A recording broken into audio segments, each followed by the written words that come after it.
Roblox Studio Tutorial Part 14.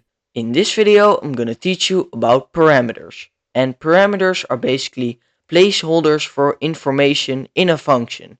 And so when you execute a function, then you can pass certain information to that function, and inside of the function you can then use that information. And parameters are useful because without them a lot of things inside of functions would have not been possible or would have been really hard. When you are inside of a script, we're first just going to delete this part, and first we're going to create a function. So local function, and I'm going to name it create parameters, then open parentheses, and at the end enter, so this end text appears.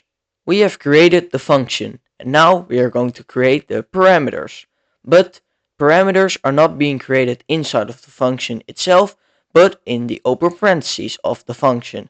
So go inside of the open parentheses, and now we are going to create the parameters. So to create parameters, we just have to type a piece of text inside of the open parentheses. But it's more useful to really give a name to the parameters because we have to use them inside of our function. So I'm just going to name the first parameter parameter 1.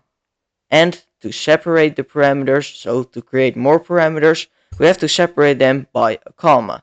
So after the first parameter, I'm going to type comma, and now I'm going to create the second parameter called parameter 2, and then comma, and then I'm going to create the third parameter, parameter 3. And now we have created our parameters. So now that we have created our parameters, we have to use them inside of our function. And we're going to do that by creating simple print statements. So type print and the open parentheses.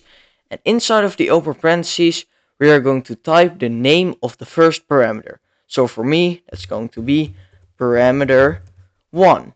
And now when I, for example, give a certain value to parameter 1 later inside of the script, then it's going to print that value. So that's very useful. And now going to do that for the other parameters. So print, open parentheses, the name of the second parameter, parameter 2, and then print, and then parameter 3. And now the whole function is done. I split this video up into 2 parts because otherwise the video would be too long, and part 2 will be uploaded tomorrow.